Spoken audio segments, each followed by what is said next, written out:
Good morning. These are the things that matter most for the U.S. pre-market. Walmart is turning the consumer story into a tariff refund test. Oil is jumping after a new Iran economic war threat.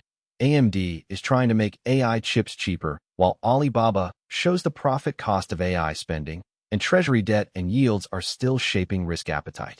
The central question is simple. Can Wall Street keep broadening beyond the AI winners if consumers, oil, rates, and AI profitability all demand harder proof?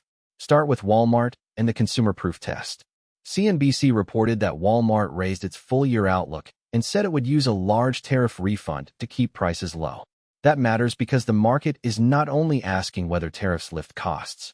It is asking which retailers can convert policy relief into traffic, price trust, and margin defense. The cleaner side is scale retail with value traffic and bargaining power. Walmart, Costco, and Target are the comparison set. Pressure sits with discretionary retail, weaker mall traffic, and brands that cannot easily absorb price changes. For private investors, the useful filter is whether lower prices protect traffic without quietly sacrificing gross margin.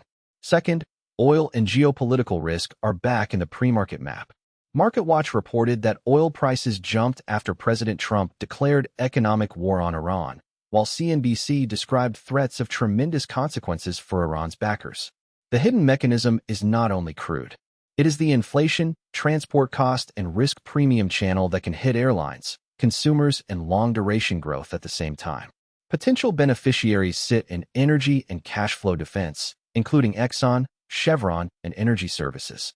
Pressure can show up in United Airlines, Delta, transport names, and consumer discretionary stocks if fuel and uncertainty rise together.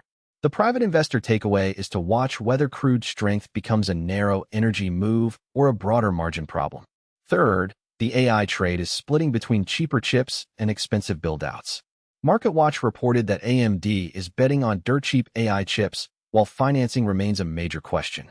CNBC reported that Alibaba shares fell as AI spending drove a sharp drop in net income, and it also highlighted Micron's Boise build-out. The useful signal is that AI demand may be real, but the market is separating who monetizes it from who pays for it. The likely winners are NVIDIA, AMD, and Micron if demand and financing evidence improve. Pressure sits with companies whose AI spending hurts profit before the market sees durable returns, including Alibaba and fin-proof AI labels.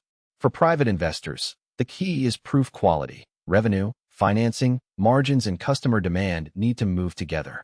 Fourth, Treasury debt, yields, and gold are the underappreciated cross-market story.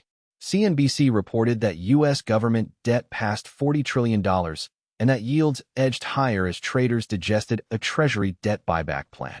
MarketWatch also tied Treasury operations to renewed life in the gold trade.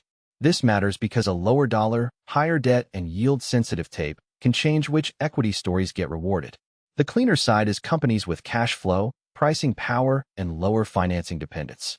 Pressure sits with small caps, regional banks, housing, and highly valued growth if yields refuse to cooperate. The private investor filter is simple. If the Nasdaq rallies while banks, builders, and bonds disagree, breadth is still not proven. Here is the stock-led watch list for today. Walmart, Costco, and Target test whether the consumer is selective but resilient. Exxon, Chevron, and United Airlines test whether oil is an energy opportunity or a margin shock. AMD, NVIDIA, and Micron test whether AI proof broadens beyond one winner. TLT, KRE, and homebuilders test whether the rates backdrop supports breadth.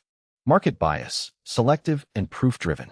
The tape can stay constructive if Walmart confirms consumer resilience. AI demand broadens beyond the obvious names, and oil does not become an inflation shock. The mistake to avoid is flattening every headline into one bullish or bearish story. These are different transmission channels, and each needs its own confirmation. That is the U.S. pre-market brief. We will be back tomorrow at the same time with everything that matters. Research context only. This briefing is not investment advice.